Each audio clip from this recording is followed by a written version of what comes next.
Welcome to Site-Specific Emergency Training. Site-Specific Emergency Training refers to training that prepares staff to respond effectively to emergencies, unique to their specific facility.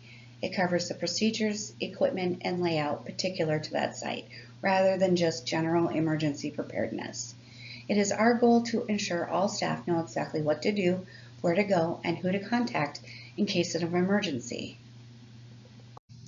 What will be reviewed? Fire, evacuations, severe weather, power outages, winter weather, and water and sewage outages. Fire emergencies. We are a fully sprinkled building, including our attic. This means each room has a fire suppression system. It's unlikely that we will need to do a full building evacuation. In the event of a fire, we will likely just need to move residents from one part of the building to another. Each apartment is its own fire compartment, as well as each hallway that has closing doors. Residents should be 2 fire compartments away from a fire. These would be the residents that would need to be moved. It's essential in the event of a fire to close all doors. Floor plans of the building are located throughout the building and the hallways. You can find first aid kits in the nurse's office. You can find AEDs in the closet by the front lobby area by reception. And you can find emergency kit supplies unassisted in the med room and in the nurse's office on Autumn Lane. Fire extinguishers and fire pull alarms. You can find fire extinguishers in each hallway, and some hallways have 2. You can find pull alarms in each hallway. Each dining room has a fire extinguisher and a pull fire alarm. As you walk around the building, please take note of where these items are located in each hallway. Floor plans of the building are also located in the hallways. There are 2 primary ways a fire will be discovered. The first way is the fire is visualized. If you spot a fire, please follow RACE. RACE stands for Rescue Residents in Immediate Danger. Sound the alarm, confine the fire, extinguish a fire. That is, if you feel safe to do so. Otherwise, leave it to the professionals. Staff members should use the walkie-talkie to notify other staff of the location of the fire, and someone should call 911, even if we sounded the alarm. The second way a fire is discovered is if the fire itself sets off the alarm. The closest staff member should go to the fire panel to determine the location of the fire. Announce over the walkie where the fire is located. Fire panels are located in the entryway of the front lobby entrance and also in Danielle's office under the stairs. Then proceed to the area to confirm the fire and practice the RACE principle.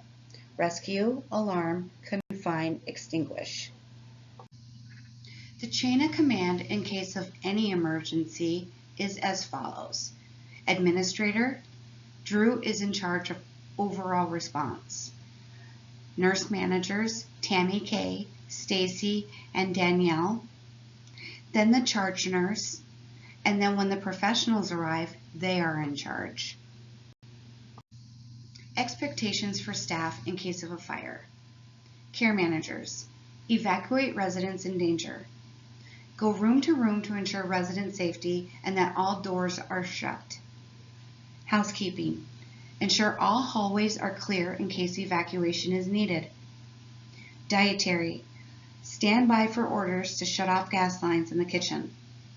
Also stand by for orders to clear dining room in case of shelter is needed for many residents. If a fire occurs in the kitchen, shutting off the gas lines is an immediate action. Please make sure all entrances and exits to and from the dining room are cleared. Activities. You will proceed to Autumn Lane to assist with residents as the security doors will now be unlocked. Ensure no residents leave the locked unit. Front desk. Wait for emergency personnel at the front door and escort to fire. Also take outside calls from the community. Maintenance. Check with the person in charge to determine if main power and gas supplies to the building itself need to be shut off. Evacuations. A mass evacuation is an unlikely event, but the most significant of circumstances. This requires a large coordinated effort from Oak Terrace and outside entities.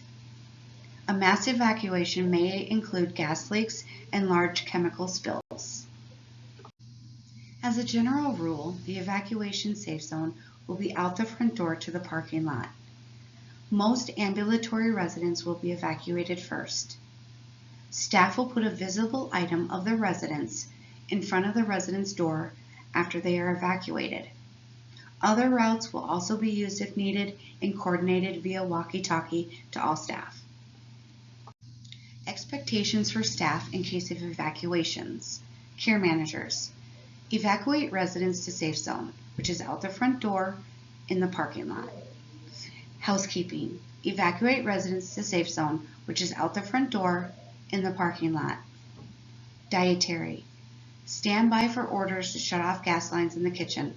Help evacuate residents. Activities. Help monitor residents once they have been evacuated.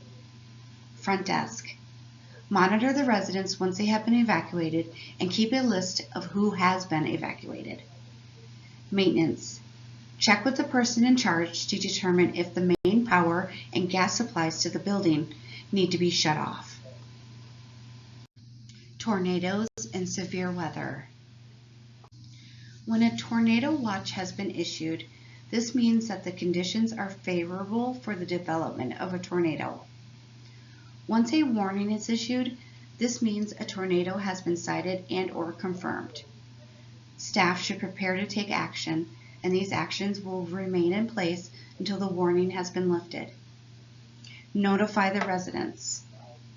Residents should be highly encouraged to go to the hallway on the first floor by the tub room to shelter in place.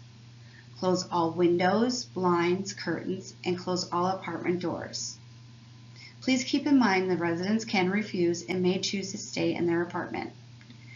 If this is the case, please close their windows, blinds, and curtains. Suggest they go in the bathroom away from the window and give them a blanket to cover up with. Expectations for staff in case of a tornado. Care managers. Go to each apartment, notify resident of severe weather. Move resident to safe place and close all windows, blinds, and curtains. Residents in bed or bed-bound will not be moved unless directed by a person in charge. Housekeeping. Ensure that all hallways are clear in case evacuation is needed. Dietary. Stand by for orders to shut off gas lines in the kitchen. Activities. Proceed to Autumn Lane and assist with residents directed by the nurse manager or the charge nurse. Front desk. Wait for emergency personnel at the front door and be ready to take outside calls from the community.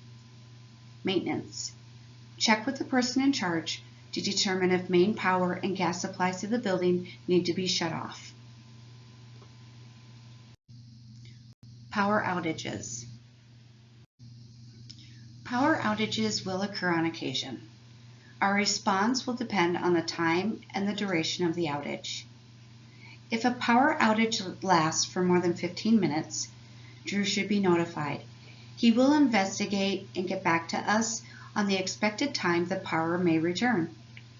A power outage that lasts a long period of time will require us to modify our work. Residents that are on oxygen concentrators will need to be switched over to portable oxygen. If the portable oxygen is battery operated and needs to be plugged in, we do have two outlets that are connected to the generator.